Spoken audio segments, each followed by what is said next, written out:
My name is Dane Wigington from Geo-engineeringwatch.org, and our purpose of our site is to expose the issue of global climate engineering, otherwise termed as geoengineering. We are virtually under assault right now. It's not alarmism, it's not exaggeration. This type of weather modification puts out chemicals and toxins, some known, some not known. Many people who try to debate this issue, if they ask you why they should believe this is going on, we have film of it happening, end of the argument. That's it. There's no debate, no discussion, this is not speculation. When we have films that we can clearly see are spraying, there's no denying that jet is spraying, period. We have interior films, interior footage, which I'll show in a moment. But the bottom line is, that's not a condensation trail. Any notion that it is simply denial or complete ignorance. So this is, you can even see on this jet, each side of the plane, the plumes are different lengths, which means the nozzles are not aligned perfectly. You see different composition in the trail, also indicative of different materials being expelled from different portions of the aircraft. So again, this amounts to weather warfare, period. The U.S. has historically engaged in weather warfare around the globe. This is historical fact. We have data going back to Vietnam, 1968, Project Popeye. 1976, UN passed resolutions forbidding weather modification in wartime. So again, this is not speculation. We live in a society that's been trained to shut down when they hear the word conspiracy theory. They've been conditioned pretty well. But the bottom line is, this is the issue that can't be ignored any longer. People can ignore Kennedy, people can ignore false flag events like Vietnam and even whatever happened on 9/11, but this issue can't be ignored. When in the North State, for example, we turn on our water faucets and nothing comes out, that's the end of the road. This is very recent. This is from 2 days ago. Al Gore, use of geoengineering to head off climate change disaster is insane. So although we don't have an admission that's going on, it's getting closer by the day, and it looks like Al Gore is trying to now distance himself from these programs that he has not admitted to yet. This is important media. They'll be seeing more of this in the coming weeks. One interior shot there. Again, we can't know from the variants of different planes, the different configurations of spray apparatus. This is an ongoing experiment. There's likely many different configurations. We see aircraft trails that have different color composition. So this is an ongoing experiment of which we are all a part, like it or not. Another interior, high pressure tanks. When this image was posted, the sites that initially posted it, a couple of them were taken down. This image appeared to be tried to be taken off the net as quickly as possible, but too many people downloaded it. It's out there now. More configurations. Obviously, there's a whole lot of planes with a whole lot of tanks doing a whole lot of something. So this kind of footage should not be ignored. Clearly, these are what would appear to be passenger planes, most of them with windows. So there appear to be many different types of aircrafts involved in the spraying activities. This is what we have. Again, global geoengineering, the ever-changing experiment, and we are, again, part of that experiment. Russian scholar warns of secret U.S. climate change weapon. We have Russia engaged in this as well. We also have China, and this is one of the reasons why it's so hard to get any sort of mainstream coverage, because the big players are all involved up to their eyeballs. So that's one of the reasons the media coverage is so sparse, but it's coming. What do weather weapons do? They wreak havoc in countries without anybody knowing they're even under assault. In the case of floods, droughts, all of this is a form of weather weaponry and weather warfare.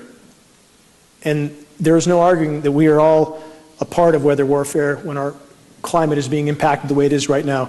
Again, countries around the globe, this sort of impact, nobody would recognize as being an assault. And that's what's so prized about weather warfare for the powers that be. Nobody even knows they're being attacked. Bridges, infrastructure, wiped out. You can literally bring a country to its knees.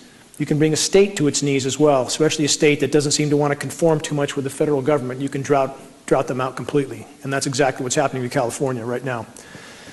This sort of drought in Africa has been used for decades. We know these programs have been going on, and their impact in Africa appears to be directly related to bringing countries to their knees and opening up the door for U.S. occupation. You have U.S. boots on the ground in about 156 countries around the globe. Not singling out the U.S. because other countries, again, as I said, are at this as well. Empty reservoirs. This is where California is headed today. I think we all know that. If we reach the end of this year without significant rainfall, we will be in free fall into a cataclysm that's never before been recorded. Our forests are going up in flames. As geoengineering impacts the system from top to bottom, it starts to feed itself. As you cut off the moisture for boreal forests, which are the lungs of the planet, the terrestrial lungs of the planet, and they begin to burn, that feeds into the entire climate cycle and begins to tilt it even further off scale. So this is a non-linear equation. Once it starts to tilt, it tilts faster and faster. These sorts of clouds historically have not been well recorded. Now they are. This sort of sky that many have become accustomed to and think is somehow normal is anything but. This is an aerosol coverage that all of you seem to have seen before. And many people have begun to accept this as being natural, but it takes a lot of material to block the sun to that degree, and all that material is settling down on all of us. We're all breathing it in. Anybody who thinks that's commercial traffic is in a different reality. Somebody certainly lost their way up there. Another scene looks like something from another planet. Again, this is something that people, it's come on so slowly that many accept this as being normal and natural when it's anything but. One more scene that we see increasingly around the globe, especially in recent weeks and months. I'll explain why I think this is happening later, but the spraying is definitely increasing around the globe very rapidly, and the effects of that are being felt everywhere. Now, a sky like this is important to examine. Many people would think there's no spraying going on, but if you look closely, you'll see what looks like layers of plasma in the sky. Days with high pressure domes like we have now over California, this is not uncommon, especially if you look toward the west in the evenings. These shorter trails that are very bright are still aerosol disbursements. They make the sky silvery white. We believe that these sorts of disbursements are related to making the air more conductive, which makes the ionosphere heaters, HARP, of which there are at least 24 around the globe, major facilities and many other smaller ones. It probably makes them more effective to create these high pressure domes. So even days like this are aerosol saturated skies still. This is a point I want to drive home again because it's imperative in conveying legitimacy with our issue. Semantics matter. It absolutely matters. When people Google chemtrail, this is what they come to, chemtrail conspiracy theory.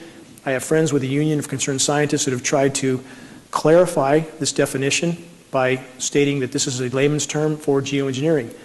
When that correction is made, within minutes, it's erased and deleted. They watch this site very, very closely. They want people to Google chemtrails and come to conspiracy theory.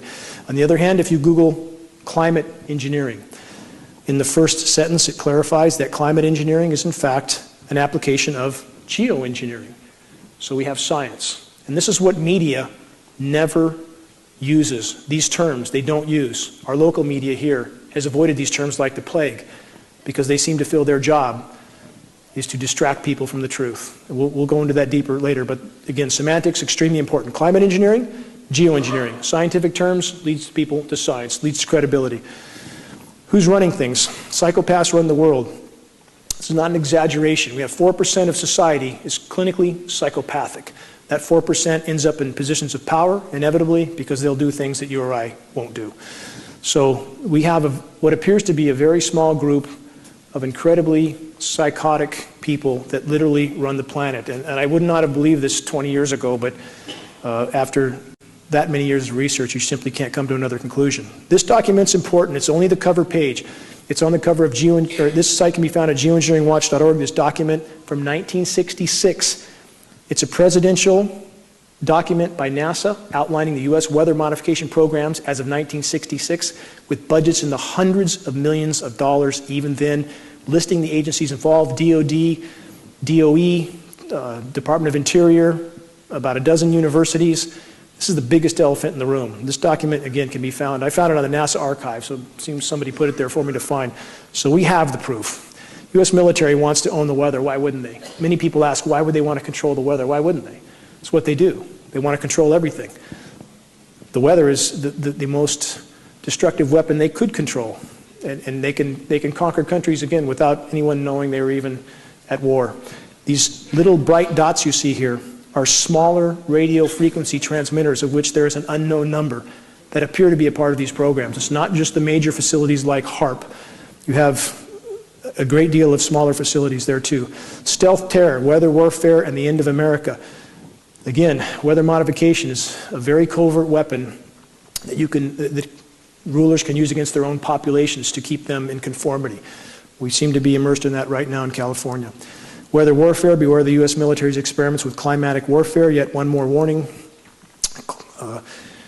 There's ample documentation on the ongoing weather warfare, even from diplomats from other countries. Here you have Iran. Vice President claims country's drought is part of the weather war on the Islamic Republic. You've had also the president of Iran on the floor of the UN twice trying to raise the alarm that his country was a victim of weather warfare. Our media does not cover it. Global warming drought linked to weather warfare.